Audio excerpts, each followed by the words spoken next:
한국 사람들은 가장 소중한 사람에게 사랑해 라는 말 대신에 더 자주 하는 말이 하나 있어요. 그게 뭐냐면 밥은 먹었어 입니다.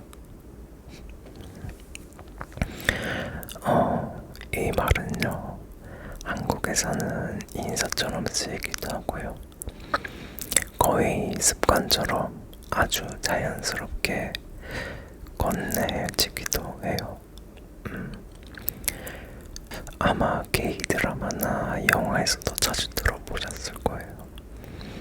그래서 외국인들이 한국 사람들은 밥을 왜 이렇게 자주 물어봐? 밥 먹는 거를 왜 이렇게 자주 물어봐? 라고 생각하셨을 수도 있을 건데, 왜 한국 사람들은 만날 때마다 밥 이야기를 해? 내가 배고파 보여? 하기도 한다고 하더라고요. 근데 사실은 이 밥 먹었어? 라는 질문은 진짜 밥을 먹었냐고 물어보는 게 아니에요. 한국은요, 아주 옛날 오래전에는 밥은 선택이 아니라 생존이었거든요. 그래서 너 오늘 기분 어때? 너 오늘 마음이 어때? 라고 묻기보다는 너 오늘 밥 먹었어? 라고 묻는 게 훨씬 더 적절했던 거죠. 당신이 먼저 살아있는지, 오늘 하루 무사히 버텼는지, 그걸 먼저 묻는 게 더 적절했던 거예요.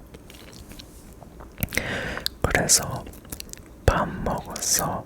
라는 말은 단순히 식사 여부가 아니라 오늘 하루 괜찮았어? 별일 없이 지나왔어?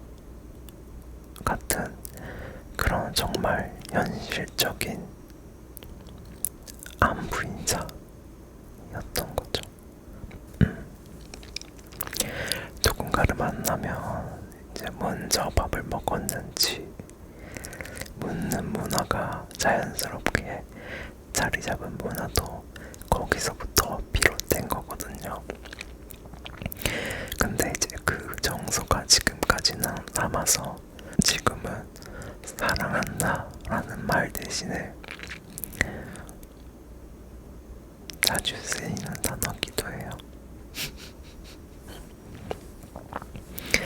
진짜. 그리고 한 가지 흥미로운 점은요, 이 말이 한국에서 상대방에게 가장 부담스럽지 않게 다가가는 방식이라는 거예요.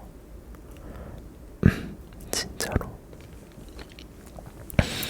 누군가한테 요즘 많이 힘들지? 마음은 좀 어때?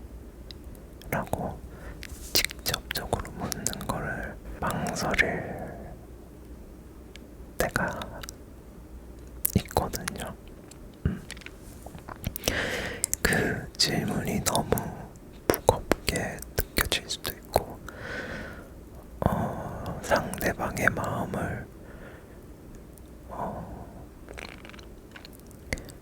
그냥 내가 벌컥 열어버리는 느낌이 있어서, 그래서 우리는 일상적인 질문처럼 물어보는 거예요. 밥 먹었어? 라고. 밥 먹었어? 그러면 상대방이 응, 먹었어 라고 이야기를 하겠죠. 그러면 거기서 이제 대화를 멈춰도 되고요, 뭐 먹었어? 하면서 대화를 이어나가도 돼요. 근데 만약에 아니 아직 밥 못 먹었어 라고 이야기를 하잖아요. 그러면은 이제 그때부터 우리는 그 사람에게 다가갈 수 있는 기회가 주어지는 거예요. 왜 안 먹었어? 무슨 일 있어? 라고 물어보게 되면서 그렇게 말문을 뜨게 되고, 나가자, 내가 맛있는 거 사줄게, 뭐 먹고 싶어? 라고 하면서 그렇게 밥을 사준다는 말 한마디가 넌 나에게 기대도 돼, 나한테 어떤 말이든 해도 돼 같은 그런 쉴 자리를 만들어주는 거죠. 밥이라는 아주 사소한 핑계 뒤에 숨어가지고 상대방의 자존심이나 마음의 벽을 건드리지 않고 조심히 나 지금 너를 굉장히 신경 쓰고 있어, 굉장히 너를 걱정하고 있어 라고 말하는 하나의 방식이에요. 그게 바로 밥 먹었어 예요. 그래서 게이 드라마나 영화에서는 밥 먹었어 라는 그 한 단어로 정말 많은 사람의 눈물을 자아내기도 해요.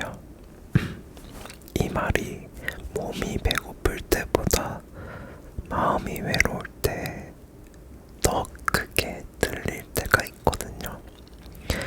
아무도 내 존재를 궁금해하지 않는 것 같고, 아무도 나를 신경 써주고 있지 않다는 생각이 드는 그런 날,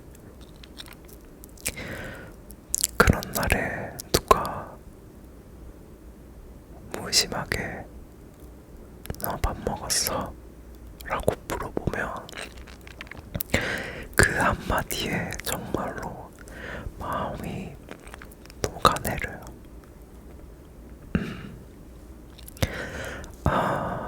누군가 나를 생각해주고 있구나. 나는 혼자가 아니구나. 그렇게 느끼게 되는 거죠. 영화나 드라마에서도 부모님에게 수화기 너머로 들려오는 그 밥 먹었어 라는 말이 눈물이 나는 이유도 그래서예요. 적어도 한국에서는 밥 먹었어 라는 그 말이 단순히 식사를 챙긴다, 그게 다가 아니라 오늘 하루도 잘 버텨냈다 라는 그런 인정, 한국식 사랑의 투박한 약속이랄까요.